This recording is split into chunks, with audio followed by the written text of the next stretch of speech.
All right, we are live. The podcast is back. We're live on YouTube, and if you're only listening to this on your podcast medium of choice, you're missing out because you don't get the visual spectacle that is Mike Renner's hair and developing beard. Developing, it's not great. I mean, it's more laziness than a beard, to be honest, at this point. But Well, that's how all great beards start, right? You start off lazy, you don't I don't shave think for I a have while. the potential to be great. Then, if I were to evaluate like a draft prospect, it would be undraftable. Then you reach like a cutoff point where you're like, you know what? I could maybe turn this into one. Like I don't need to shave again. That's how it all starts. But you're getting there, Mike. I'm Maybe proud of you. in like a decade or so, I'll be able to grow a beard. Yeah, but you're starting. You're on the path. So if you're not watching on YouTube, you're missing out on Mike's glorious facial hair. If you are watching, you get to see it right there. So Steve is back on vacation. Mm-hmm. I'm back. The revolving door of this podcast this summer is a new I feel combination. like I need to take vacation now. Right. Have you and I been on the podcast this rotation? I can't even remember. Yeah, I think we have. We did. Okay. A couple weeks ago. Well, anyway, we're back. So it's me, Sam Monson, and Mike Renner back. That's the combination you've got today. We're still in the depths of summer, so still nothing much is happening. But we are getting closer to training camp. I've seen tweets from NFL players saying they're putting the training camp destination weather in their app. Like they're adding it to their weather app.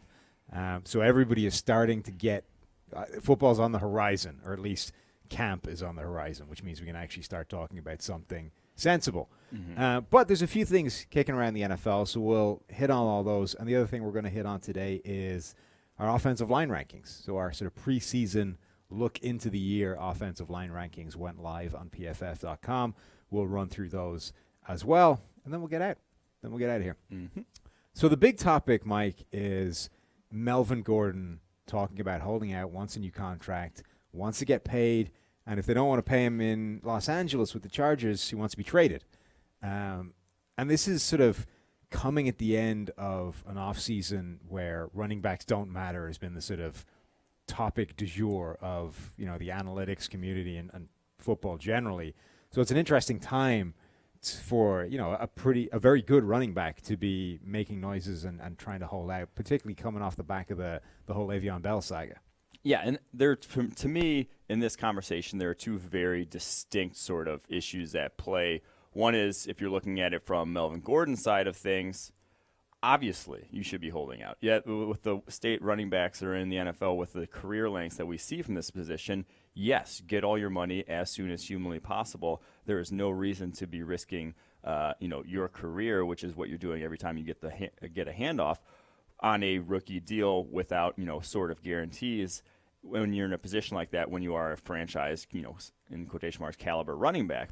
At the other end of the spectrum, though, there's no reason any team, from the team's perspective, you'd be crazy to give him an extension, the likes that we saw Todd Gurley get, which the Rams are now regretting. And basically every team who has signed a running back on that second contract, the guys out there right now, Todd Gurley, Le'Veon Bell, Devontae Freeman, LaShawn McCoy, David Johnson, Jerick McKinnon, Lamar Miller, and Dion Lewis, every single one of those teams seemingly regrets their decision to have extended those guys, to have given out that big of a contract to those players, because of how fickle it can be, because of how injury-prone guys get later on in their careers. So I do think that from the Chargers' point of view, trading is their best bet at this point if Melvin Gordon really is not going to play. It really is, particularly because trading for the Chargers would indicate a sophisticated level of thought to the point of understanding that running backs are by and large replaceable, right? We know that we're better off replacing this guy than we are paying him.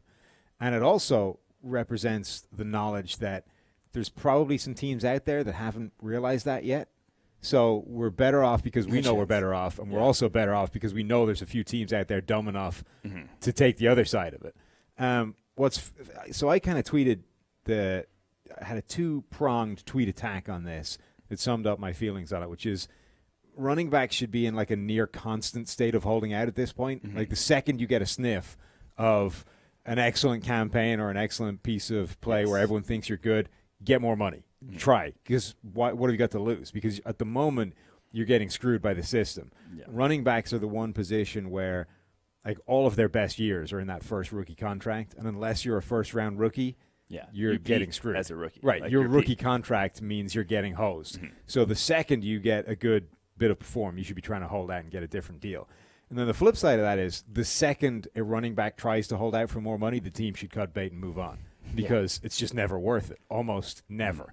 But so we're coming at this from this PFF world of starting to understand that the running backs just are pretty well replaceable. If you look at our PFF WAR numbers, which are still internal at the moment, but we're going to be sort of using them more and more as the season goes on. Running backs are just so low down on the totem pole when it comes to PFF WAR compared to other positions.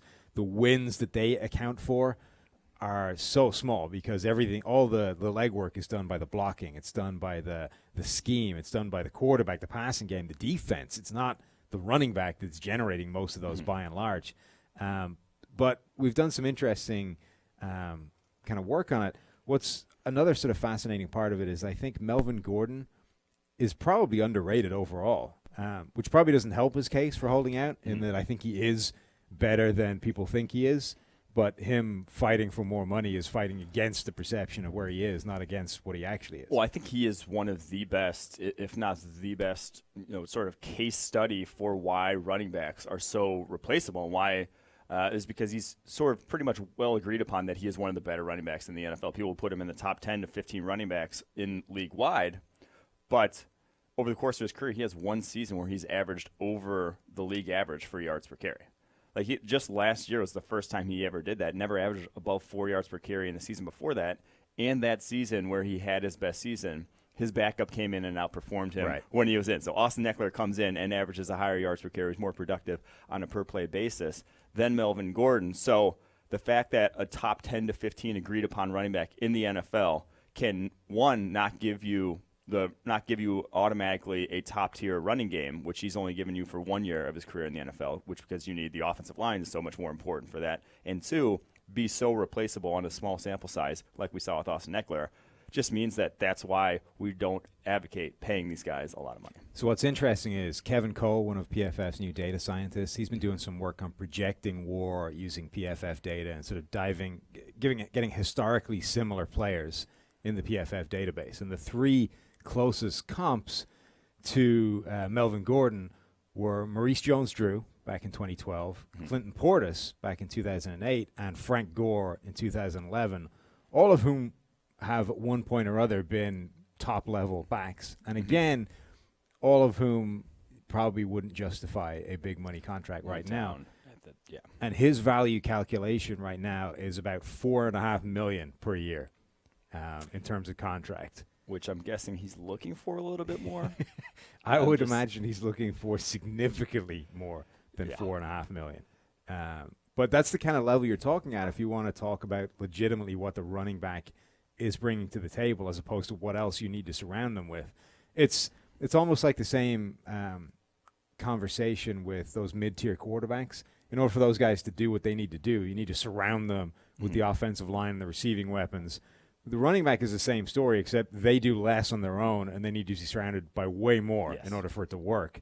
So they're just fighting this uphill battle in terms of respect and trying to get money, unfortunately. Yeah, and like I said, we don't blame Melvin Gordon for asking for it, but you can't blame the team either for just saying there's no one in our right minds would be reasonable to pay him as much as he's going to ask for. And what's interesting is we're now kind of staring down the battle of this new CBA negotiation.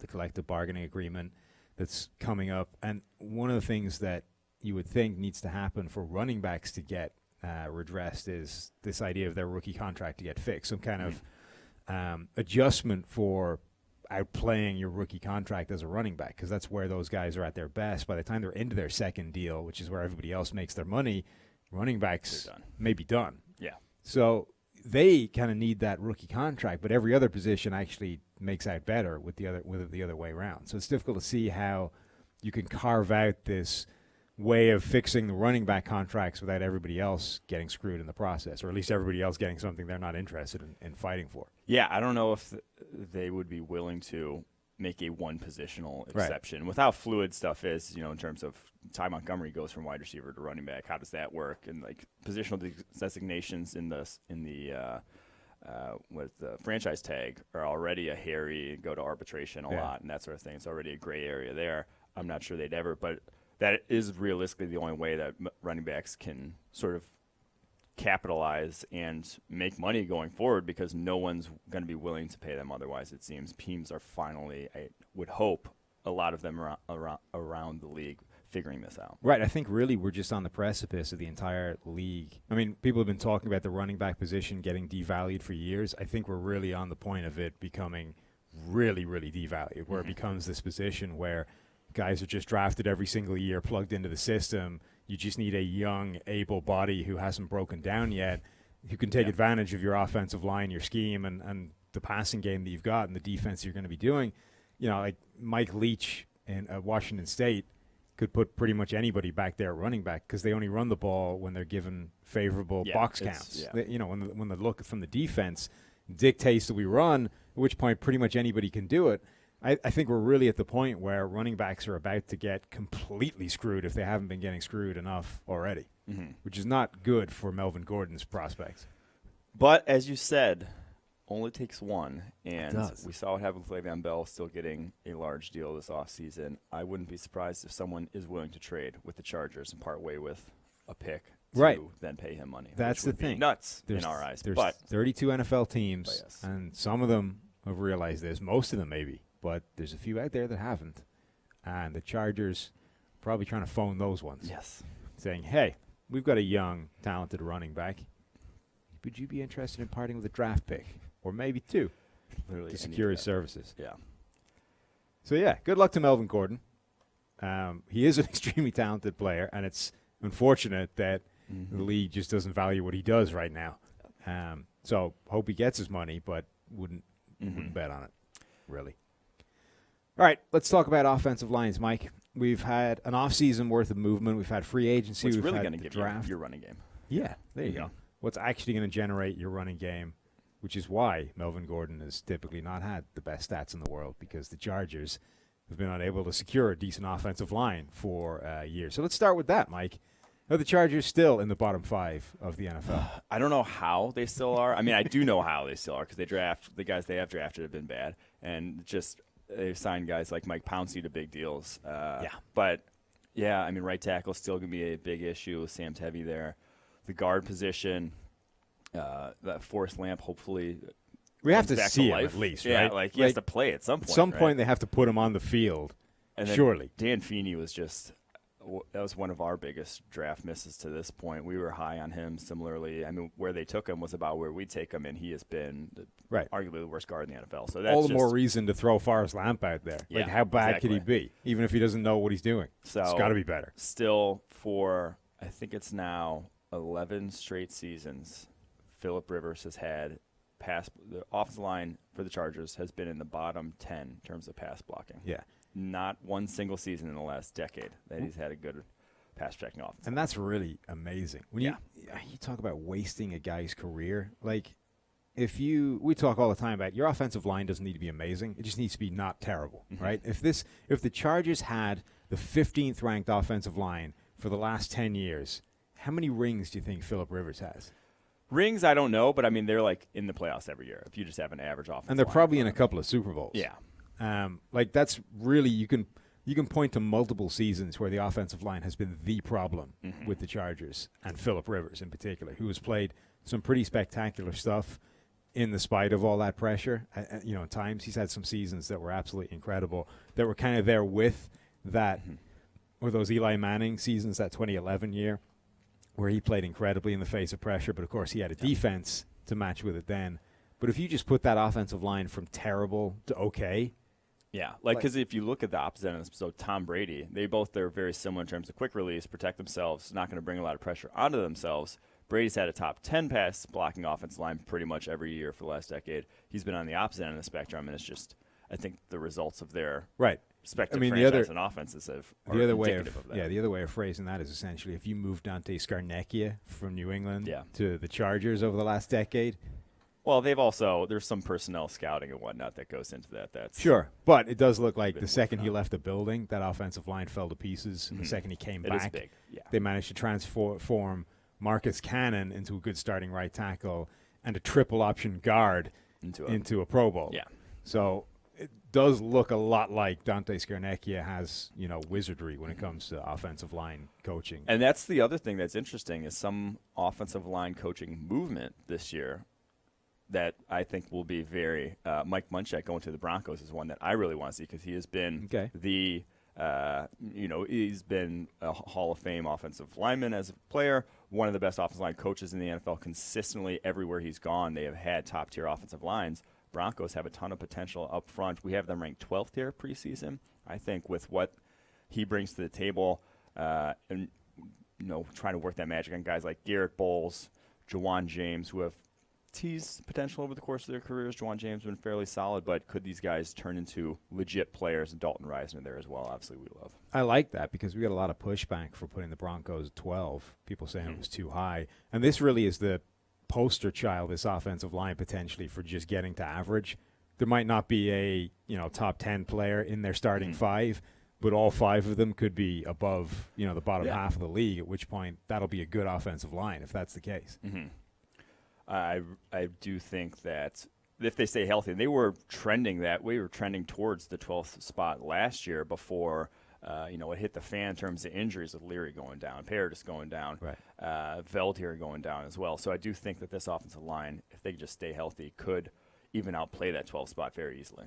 So in the article that you can find on PFF.com, we've got them broken down into eights, into images. So let's hit one team per 8 image, all right, and roll through it that way. We've already talked about the Chargers, but let's start at the bottom, Mike. We've got the Miami Dolphins projected as the 32nd ranked offensive line in the NFL. And if there was a way of ranking them lower than 32nd, I think we would find a way to do it because that offensive line looks bad. And that's despite having a reasonable left tackle.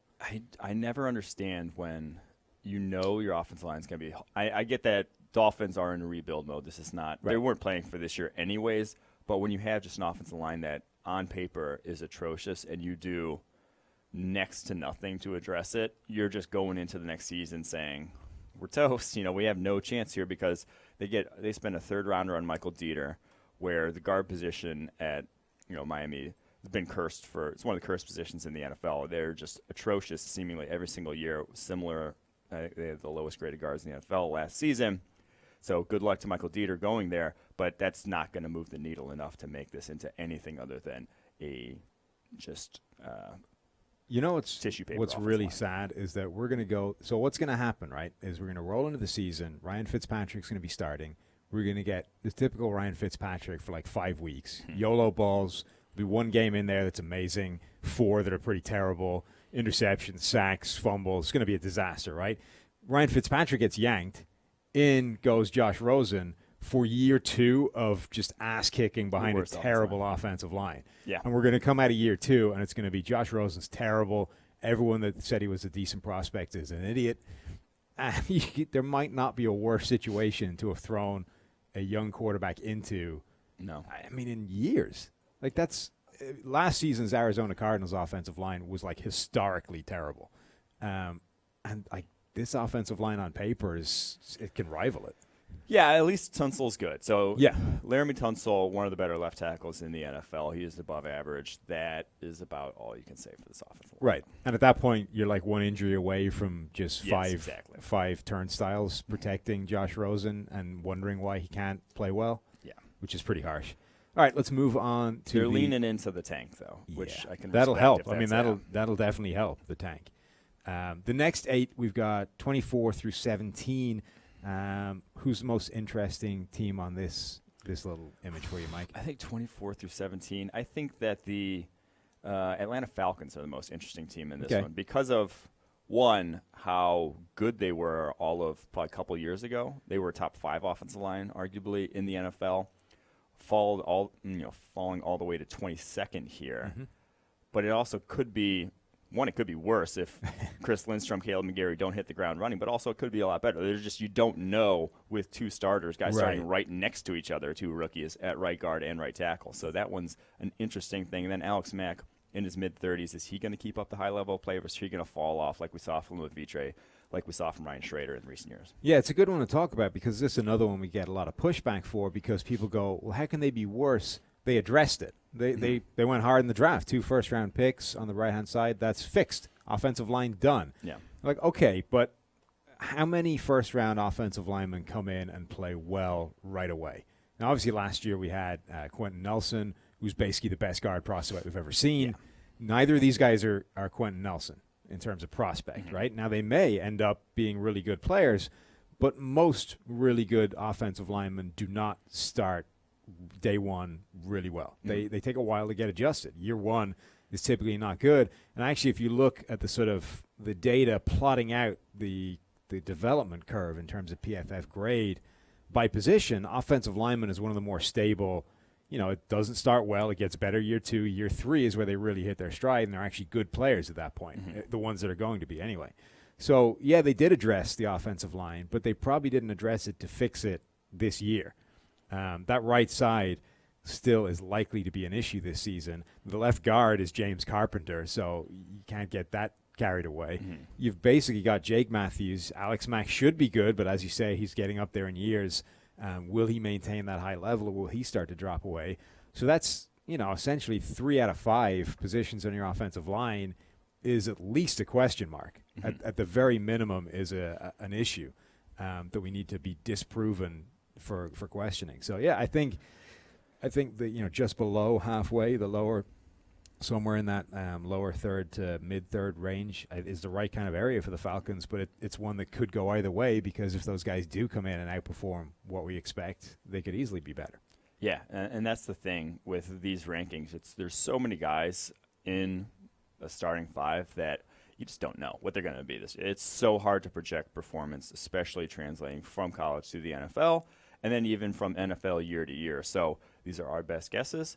But so the 22 with the Falcons right now is basically saying, hey, past history shows that starting rookies and relying on them, probably not your best bet. Right. You did address it, but don't get too excited straight away because that may take a while to manifest itself. All right, what about the next group, Mike? Who's your favorite team in this one to talk about?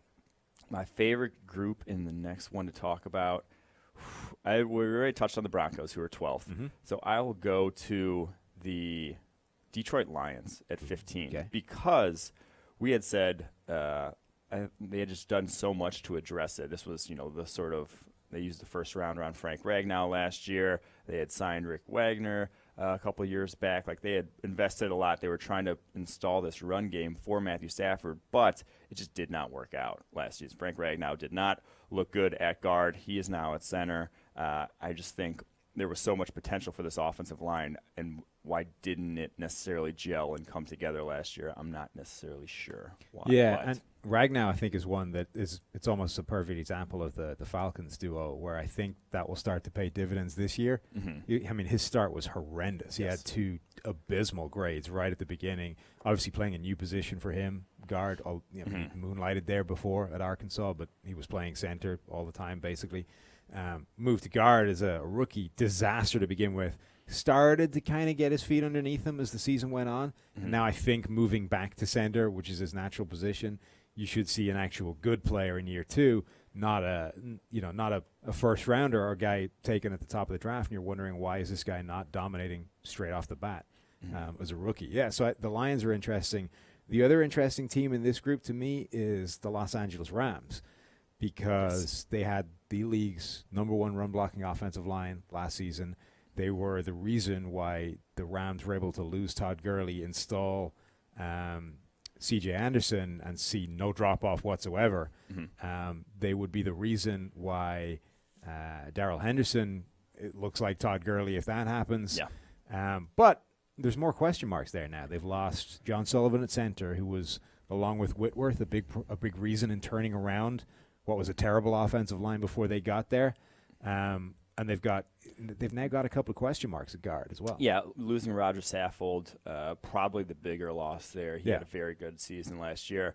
I don't think that the Sullivan loss is huge, I think it can be mitigated because he was a bit of a liability in pass protection down the stretch there. You could see that he was just sort of at the end of the line there in that regard. But Austin Blythe was also, to me, figured out to some degree in terms of he just couldn't hold up to bull rushes, undersized guard at right guard, and got exposed by Lions, a few other teams down the stretch, guys who just had, were good bull rushing defensive tackles, just owned him. So the interior of that offensive line, I'm not sure who's going to slot in at left guard, whether it's Bobby Evans or Joseph Noteboom, but whoever it is will not be able to replace Roger Saffold. So the interior, you saw how much interior pressure really affected Jared Goff down the stretch. He did not hold up well when faced with guys in his face, had some of his worst games there when things started falling apart. And then you have to look at Andrew Whitworth at 38 this upcoming season. It has to stop at some point. I mean, he's been elite play. If you just go a tick down from elite play, all of a sudden this offensive line looks far more average and far less imposing than they did for large stretches last season. Yeah, I think the John Sullivan thing will be felt in terms of experience and sort of communication, line calls, all that kind of stuff. It's going to be felt. Andrew Whitworth is like offensive lineman Tom Brady. You just keep going. At some point, he has to stop playing well. Like it can't. Yeah. It's not possible for them to just keep going forever. I thought it was going to be last season because the last game of the year before against the Falcons, the playoff game, was his lowest graded game in like 6 years. He dropped down and then came back up. Right? No. Yeah, and Brady's done the same thing. It's like every time you start the decline, it's like, oh, this must be the end, and then it isn't. They come back. All right, what about are we the last? Yeah, the last. So we've got the top 8. Who's the most interesting team in the top 8 to you? Most interesting team is probably the Colts because they check in at number 5. No real reason. There's just no real weakness along here. And if Quentin Nelson really takes a step towards generational, dominant, every down, Braden Smith, if he improves upon his rookie season, you not only don't have any holes, you have 5 starters that are legitimately they have the potential of all these teams in this top 8 to leapfrog way up to the top and be the number 1 in this group. And this is like the best case scenario for the Atlanta Falcons. You get your 2 rookies, and both of them play, really well. Yeah. Like, I mean, obviously Quentin Nelson, he ended up playing essentially at a Pro Bowl level right off the gate. But as we said, this generational best guard we've ever seen. But Braden Smith played really well as a right tackle coming in as well. So I guess if you got 2 rookies and they played somewhere in the range of Braden Smith, Quentin Nelson, somewhere in the middle between those 2, that's about as well as you could possibly expect that to go for the Falcons. Yeah, but year 2 is where you start to see it really pay off. Now you've got Nelson, who may end up being the best guard in the NFL this year. You got Braden Smith, who could not just play well for a rookie, but could play well overall and be a good right tackle. Now you have an offensive line, A, with 0 holes, which is the first goal, right? Just get no weakness. And B, now your kind of baseline of the 5, your average, your mean is actually good. Just growing. Yeah, now you're actually getting 5 good players across the board. Now you're starting to approach those Dallas Cowboys offensive lines of the past few years where they had 3 All-Pros and 2 guys that weren't weaknesses, and you just dominated people. So, yeah, things could be pretty exciting for the Colts. I also want to see if the Cowboys, Travis Frederick, is he back to what we saw, the player from a couple years ago. And now a center, probably one of the least valuable positions on the offensive line. They still had a very good offensive line without him just because they were solid at tackle, and Zach Martin at guard as well. So I do think, are they going to get back to theirs? Connor Williams in year 2 going to make that leap that we've talked about from year 1 to year 2? Because if so, I mean, if Connor Williams takes a step forward, Travis Frederick's back to his best, this could be the best Cowboys line we've seen since, the DeMarco Murray era back then. And then let's at least mention the best offensive line in the NFL, the team that we have at top again, is the Philadelphia Eagles. Now, we took a load of crap when we first ranked the Eagles as our number 1 offensive line. Probably, was it like 2 years ago? 2 years ago, the year before they won. 2 years ago, heading into the year, wasn't it? It was this offensive line rankings 2 years ago. And essentially we saw it coming. We said, look, this on paper it looks dominant. If they finally play up to this level, they will be the best offensive line in the NFL, and they developed into that. What's impressive now is that they have essentially the same group, and then the only real question mark is what they do at left guard, whether it's Wisniewski, whether it's Seumalo playing there. They're giving the shot again to Seumalo to essentially win the job with the understanding that if he can't, they can just throw Wisniewski back out there and have a reasonable left guard. No, they basically, if a guy's not playing well there, they've flipped him in the past. Right. So. And then but it's again not necessarily a liability, just not quite up to par with the rest of the line. Right, and I think, but that's their thing, right? They know that Sayamalo has the higher upside than Wisniewski, so we'll give him a shot to prove he can be a better player. And if he does end up being a liability, being the weak link, they know Wisniewski won't be that, so they'll throw him back out there. But the other thing is, so Jason Peters has been one of the best left tackles in the league for a long time now, but he's getting up there in age. He's starting to break down physically. We're missing games because he gets injured. Now they have a contingency plan. They draft Andre Dillard high in this draft, who was arguably the best pass blocking left tackle in this entire draft. So now, even if they lose a Jason Peters to the season, which would be a big criticism of Dallas Cowboys fans, for example, be like, well, if Jason Peters goes down for half the year again, then they won't be. Now they've got a backup plan better than Vaitai, and he probably, just with what we've seen from Peters in recent years, he's going to miss games. Right. He's going to get hurt. He's going to be an issue. It's impossible to stay healthy at his age at this point, 37 years old. So I do think, though, Andre Dillard was, like you mentioned, the most NFL ready in terms of pass protection. We say it's tough for rookies to hit the ground running, but I don't think he'll be a liability if thrown, to the fire. Right. So there we go. That's our run through the offensive lines. Obviously, we didn't hit every team, but you can find out our take on every team and where they ranked on PFF.com. The offensive line rankings are still on the front page, I think, somewhere along the lines. You'll find them. Dig it out. You'll be able to discover it. It's not that hard. I believe Steve is back next week. Is that right? Yes. He's finished his vacations. He's back next week. So next week we should be back to normal, I think. But that's going to do it for myself and Mike, the combination. If you've been watching on YouTube, thank you very much. Behold the glory of the facial hair and the hair, the man bun. If you're just listening, then all that was pointless to you, but I'm sure you've enjoyed it anyway. That'll do it for us. We'll be back next week, I believe, with Steve. Make sure you hit the website, pff.com. The fantasy playbook dropped last week. That is killing it for us right now. We're getting a ton of people, way more downloads than we had last year. It's new, it's improved, it's got a whole ton of stuff.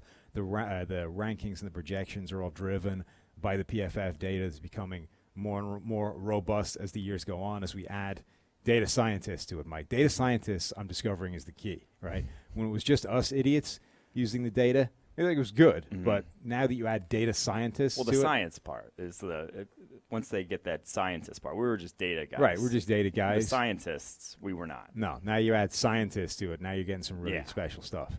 So, get in there, get your fantasy guide, sign up to PFF, Edge, or Elite, and you get 365 days of access. That'll do it for us. Thanks for listening. We will talk to you next week.